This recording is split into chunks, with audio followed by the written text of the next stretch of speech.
SLBC ప్రాజెక్టును అనుకున్న సమయానికి పూర్తి చేస్తామని ఆగిపోయిన కందవల్ల ప్రాజెక్టును తిరిగి ప్రారంభిస్తామని మంత్రి ఉత్తమ్ కుమార్ రెడ్డి తెలిపారు. మిర్యాలగూడలో ఉమ్మడి నల్గొండ జిల్లా అధికారులతో ఆయన సమీక్ష నిర్వహించారు.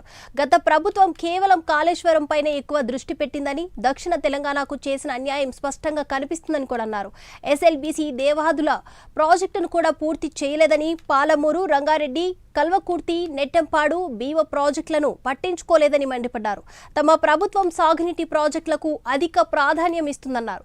ఈ ఏడాది బడ్జెట్లో 23,000 కోట్లు కేటాయించినట్లు కూడా మంత్రి ఉత్తమ్ కుమార్ రెడ్డి తెలిపారు.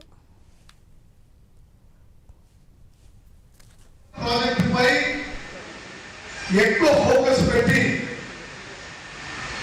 దక్షిణ తెలంగాణకి గత ప్రభుత్వంలో అన్యాయం జరిగిన విషయం చాలా స్పష్టంగా అవబడుతుంది.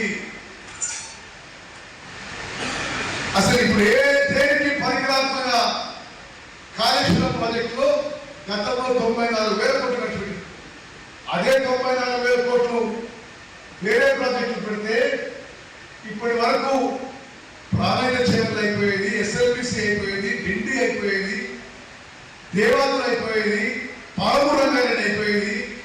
అదే ఖర్చుతో ఆ ఒక్క ఖర్చుతో ఇన్ని ప్రాజెక్టులు అయిపోయాయి. తెలంగాణ ఇచ్చిందే కాంగ్రెస్ పార్టీ. 10 ఏళ్ళు పాములో పడుతుంది ఆయనే, లక్షల కోట్లు తిన్నది ఆయనే. అఫీషియల్ మీటింగ్ అయినా సరే మా రంగిరెడ్డి గారికి ఏదైనా కొత్తగా ఎంపీ కావడం, ఎందుకంటే తప్పు మాట మాట్లాడినప్పుడు మనం కరెక్ట్ చేయాలి. ఒక 16 ఇస్తుంటే 10 ఏళ్ళు నేను సంపాదించను. నల్గొండ జిల్లాలో బ్రాహ్మణ వేళలో మనం ఓటిస్తే 1,00,000 ఎకరాల నీళ్ళు వస్తుండే. ఇవాళ 30,000 ఎకరాల నీళ్ళు వచ్చినాయా? అప్పుడు 2 లక్షల కోట్లు ఖర్చు పెట్టి కాళేశ్వరం కడితే కట్టడం అయిపోయింది, కూలిపోవడం అయిపోయింది. అందుకనే మనం తప్పకుండా తప్పనానే కరెక్ట్ చేసినప్పుడు తెచ్చుకోవాలి. అంటే ఒకసారి కేసీఆర్ 2 సార్లు